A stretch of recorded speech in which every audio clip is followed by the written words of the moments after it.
Welcome back, guys. We're at it again. Yes, that's right. I have changed the podcast name yet again. Third time is a charm. Talking Taboo with Tara.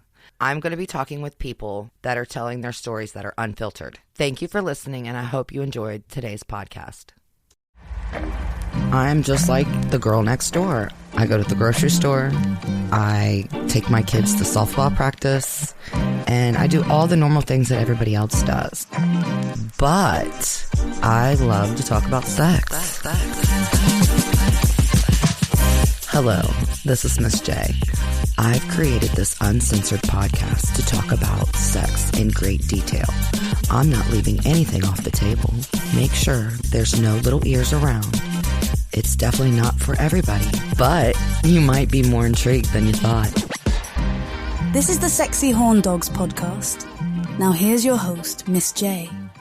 Well, Sexy Horn Dogs, I know something that many men are dealing with, and I have a guest with me today that is here to talk about it.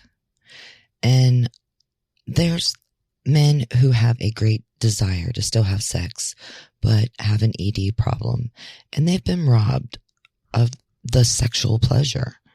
So today I want to talk about Eli, who has a very, very big problem, but he solved it. And the solution may seem very difficult to discuss, but it has changed his life dramatically, like tremendously for the better. Eli, thanks for joining me. You're 60 years old and you're from Dublin, Ohio. Correct. Okay, I know I'm saying it wrong. Penile Pump implant. Correct. Okay. And a lot of men are scared to get this, and I don't know why. I was too. You were the second person I've known to have this done. What all does it entail? It's a surgery, of course. It's a 45 minutes roughly procedure. They make a small incision. Where? In your shaft. Of your penis? Correct. Okay. And they put the plant in.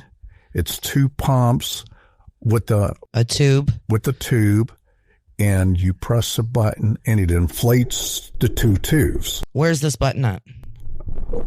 In your scrotum. So it's in your sack. Correct. So you push a button. Yes. It's two pumps. It's not one. It's not like a straw going up the shaft of your penis to pump it up. There's two cylinders, and they fill up with fluid, and you have a little button that you push to inflate the two tubes. And after you push this button, what does it do? Makes you very hard. Makes you very hard. So it makes it completely stand up. Very much so. Does it go down on its own? Not at all. And you were scared to get this done too? Just like any other guy would be. But I educated myself by going on the internet, and there's programs out there that educate people. It's like seminars, and most guys are scared to do it, which I was too. They are very, very scared of it. But I educated myself by going on the internet.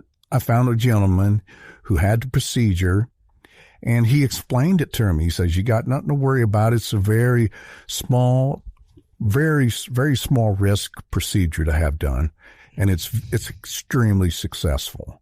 Extremely. Yes, and very well worth it. I've had mine for 4 years now, and it's a blessing. I would have had it done years ago if I would have known the results. Really? There is injections that you can get in your private area. Your penis. Yes, that's very painful. And your shaft will eventually curve. It will eventually curve from the injections, and it's also a very extremely painful erection. Very painful. Did you get that done? And I've had injections prior to having the surgery done. Oh, okay. And I'm telling you, do not go with the injections because they're extremely painful. Okay. And you gotta inject your penis And that's painful to begin with. And then the erection it's very hard, but it is extremely painful erection. Really? Did you ever try Viagra or Cialis? Or I've been through those procedures as well. when did they finally present this surgery to you? Like, look, here's another option for you. I seen the doctor for a couple years, and I just came in there with my frustrations after a couple years. He says, well, there is a procedure we can do. Was it fairly new when you had it done? That I'm not 100% sure of, but I don't think the procedure's been around that long. Okay. If I'm not mistaken. Okay. You are the second person I know of that has it done. And thank you so much for coming on the show and explaining it, because a lot of people don't want to come on the show because they're afraid of people knowing them, who they are, and scared of giving information to other people, which I don't understand, because if you don't have the knowledge, you don't have the education, you don't have the know-how, you see what I'm saying? People are scared. How can I put this? They're scared to get their dick cut is what it is. Well, yeah. And it's not a subject that people just randomly want to talk about. It's a personal. That's the problem this day. Nobody wants to talk about these issues. I understand. And people need to talk about them because there's lots of men out there with ED problems and can't get an erection. The Viagra and the Cialis and all that other good stuff doesn't work. And this is the first time I've ever heard of injections. And I tell you, the erection I'm harder than an 18-year-old. With the new pump? Yeah. I can stay harder than an 18-year-old. Really? Yeah. Okay. And you stay hard. And how long? As long as I want. You stay hard as long as you want. Correct. Okay. Now, what makes it go down? When I push the pump, the valves that go down. Okay, so there's a button that pushes it up and there's a button that relieves it. It's a little button. It's like a little pen. And you press it and it deflates it. And there's this little round, I can't explain it.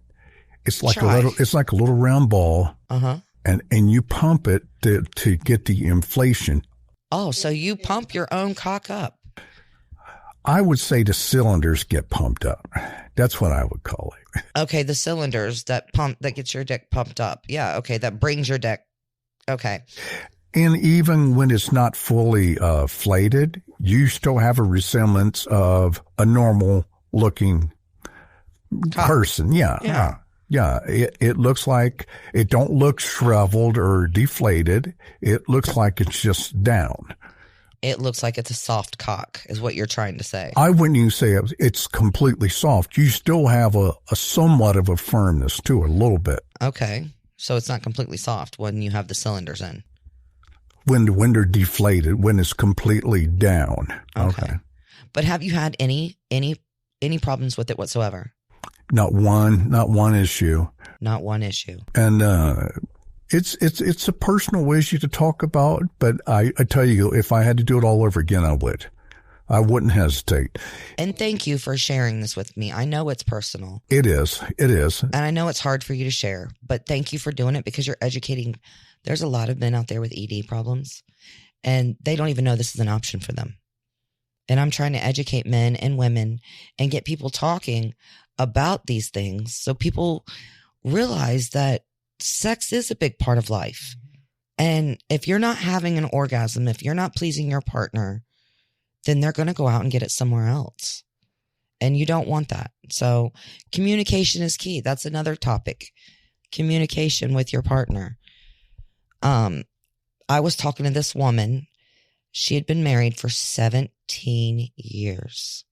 Her husband had just passed away and she had never had an orgasm. Right? 17 years without having an orgasm. And I asked her, I said, how did you do it? How did you keep having sex with the same man without having an orgasm? She said, after he was done, I would go and give myself an orgasm.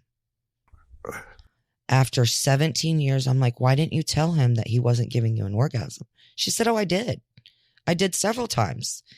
I told him that it's not an apple. You don't bite on it. She said, I'm trying to rephrase because she didn't want to come on the show. She's another, old fashioned, don't want to go on the show, scared to talk about her personal life, but she did share it with me. And I couldn't believe it. Like, she had told him that you're being too rough. You're going too fast. And men, you need to know that the clit is very, very sensitive. Low, slow, little licks, little touches will get it going. But he just dug his face in it and just kept, like motorboating her titties, but he would motorboat her fucking pussy. And she's like, I didn't like it. She goes, he enjoyed doing it, but I didn't like it. So I said, after being married for 17 years, how many kids do you have? She said, we have 3. I said, you've never had an orgasm with your husband. And she goes, no, I tried to communicate with him several times, but men don't want to listen. They think they know it all. And then there's some women out there, they think they know it all too. They don't. When you're messing with a woman's clitoris, you need to be soft, gentle, and slow. Exactly. You can't motorboat her fucking clit and think she's going to have an orgasm that quick. I mean, there are women out there, don't get me wrong, that you barely touch them and they're coming. And then you have other women that are hard to get off and that like that long, sensuous kisses on their vagina and clitoris. But I was just shocked. I said, so what are you doing now after he's gone and now that you're single? And you know what she told me? She said, I'm fucking everything that's not nailed down. Yes, she did. She looked me dead in my eyes and she said, I'm fucking everything that's not nailed down. And she said the first man, because she married her high school sweetheart and everything. That's the first man she'd ever been with and all that. She was older, much older. But 17 years being married and never had a fucking orgasm? Me too. But she was loyal. She was faithful. She loved him. She loved him. But she never really knew what sex was until she started having sex with different men. Now that she's single, she said that she's had more orgasms than she's ever had in her life. That's fine. Isn't it? I mean, it's amazing. It's amazing how you can tell one person and try to communicate with that person. Over 17 years, he still wouldn't listen to her. But she's sexually deprived for 17 years. Exactly. She was 17 years sexually deprived. And now she's fucking everything that's not nailed down. I don't blame her. I don't blame her. If I was in her shoes, I would be doing the same thing. I mean, 17 years of not having an orgasm and have to give them to myself for 17 years. And then finally I meet somebody else and he gives her orgasm after orgasm after orgasm. Well, he's listening to her. Yeah, he listened to her. He's very sensitive to her needs. Yeah, that's hard to find sometimes. Yeah. Men just think that they know what's going to get her off and it's not. No. You can't be rough and all that down there. You just can't. You can't go fast. You got to go slow. Right. So communication is the key. So when you got your pump put in and you start talking to your partner, how did it go? How's the sex? Like an 18-year-old. So you're fucking like a rabbit, huh? Oh, yeah. Yeah, and loving every minute of it? I think she is too. All right. Okay, so what all men are scared of, how big is the incision on your shaft of your penis? Probably about an inch. An inch? Correct. Okay. Small incision. And how painful was it? I'm not going to downplay it. It is a painful procedure. But the end results, I wouldn't hesitate to do it over. How long did it take you to heal? 6 weeks. 6? Yeah, 6 weeks. It may take a different individual. 8. Yeah, it might take a couple of months. Right. I mean, most of it's just going to be maybe just a little bit of swelling that still has to go down internally. Mm-hmm. But other than that, you're healing. It's just a little bit of the irritation that might be inside. Was it hard for you to urinate? Not at all. Not at all. Not at all. Was it painful for you to urinate? No. No. What was painful for you to do after you had the surgery? To be truthful, setting for a while. So sitting down? Yes. Because you had to watch, not sit on your scrotum. Well, your scrotum is very sensitive. Right. And, they're not too, it's painful to get your shaft having an incision in it. I'm not going to lie. But I'm telling you, I wouldn't hesitate to do it all over again. Well, that's good to know. I have no side effects from it today. After 6 weeks, I was 110%. You was ready to fucking get it on. Correct. Okay. Yeah. So you were able to have sex after 6 to 8 weeks. Correct. And have an orgasm. Oh, yeah. And how was the first time after having the surgery and having sex? How was it? Well, with the build-up of not coming in about 2 months, actually it was phenomenal. Well, it was phenomenal. Okay. Well, that is amazing. I'm so glad you shared this with us. Is there anything else about the surgery that you would like for people to know? Do your research with the urologist that you're going to be seeing. You want 4.5 to a 5-star urologist to do the procedure. That means they're well equipped and they're knowledgeable. And they're going to know what they're doing. I believe it's becoming a routine procedure now where it's not something that's just new or out of blue that they're just experimenting on, gentlemen. It's been around for a while. I believe. Well, I'm going to say at least last 10 years. I would say so. Correct. I've done some research. Correct. It's been around for the last 10 years. Okay. Like I said, if I would have known it, I would have done it 10 years ago. You would have done it a lot sooner. Correct. Okay. I wouldn't have hesitated. No, I feel like I'm an 18-year-old today, sexually wise. Sexually wise, you feel like you're an 18-year-old all over again. Correct. That's amazing. Yeah. And you have the sexual libido as an 18-year-old as well? Yeah. Wow. So as long as it's up, you go. Yeah. It's not going down until you tell it to. Until you take it down. Yeah, until you decide to take it down. Okay. Wow, that is amazing. And I'm so thankful for you sharing your story with me. I know it was a little difficult, and I kind of talked you into it. I'm a very private and personal person, but I couldn't agree more with you that it has to come out to educate men. See, to get past not being able to perform, they have to do something to help themselves. Cialis, Viagra, I had to go further than that. So once when you get past where those don't help you, you don't even think twice about going in to see a urologist and have the procedure done. So you're telling people to go out and have it done. Yeah, if I could have somebody that needs it done, I would educate them to say, I have no regrets. You recommend this to other men that have ED problems, that the Viagra and Cialis doesn't work. You are suggesting this to them. If you get past the stage where those 2 pills doesn't help you, then yes. Do not go with the injections. Like I've explained, it's very painful. Very painful erection. Okay, so and you gotta stick the needle in your penis. Yourself. Correct. Very hard. Very, very uncomfortable to do. Okay. So it's not worth going through. It's not normal. No. And you should tell people to stay away from the injections. I strongly encourage them not to do it. After, like I said, you will get a curvature of your penis after a while.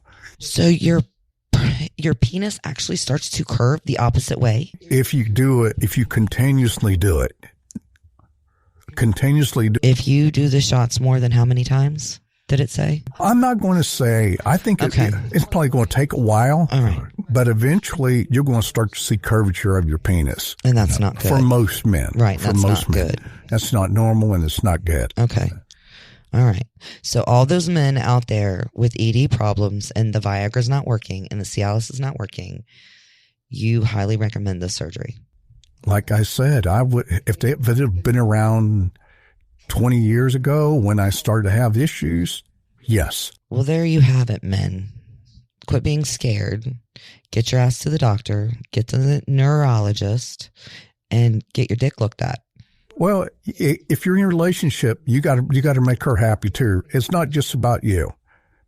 I'm glad you said that. It's not just about you. And women, it's not just about you either. It's about both of you. Well, let's face it. Guys have pride too. If they can't perform, it's hard. And it does give them a complex. Yes. You have a complex. Yes. If a man can't perform, it does give them self-confidence. And you're both deprived. It's in your head, yeah. And you both are sexually deprived. And that's not good because women have sexual needs just like men do. So we all got to have our orgasms. I mean, shit, I recommend to at least masturbate 3 or 4 times a week. And I mean, that's just for me. I do that myself. God. I mean, I've broken vibrators lately. So, yes, I know what sex deprived means. I've went 3 years without sex before. Yeah, so it happens. It happens to the best of us. But if there is a way for you to fix it, gentlemen, this is the way. Talk to your doctors, make sure you have insurance and all that good stuff, and get your butt to the doctor because there's no reason for you not to have sex. None whatsoever. Everybody deserves an orgasm. Everybody. Strongly encourage you to do it. I do as well. Well, thank you so much for coming on, Eli. Thank you, Miss J. Thanks for listening, Sexy Horn Dogs. Don't forget to smash that subscribe button, like and follow us to get notifications when the new episodes drop. Not all views and comments that are in this podcast are endorsed by me. Thanks, Sexy Horn Dogs. This is the Sexy Horn Dogs podcast.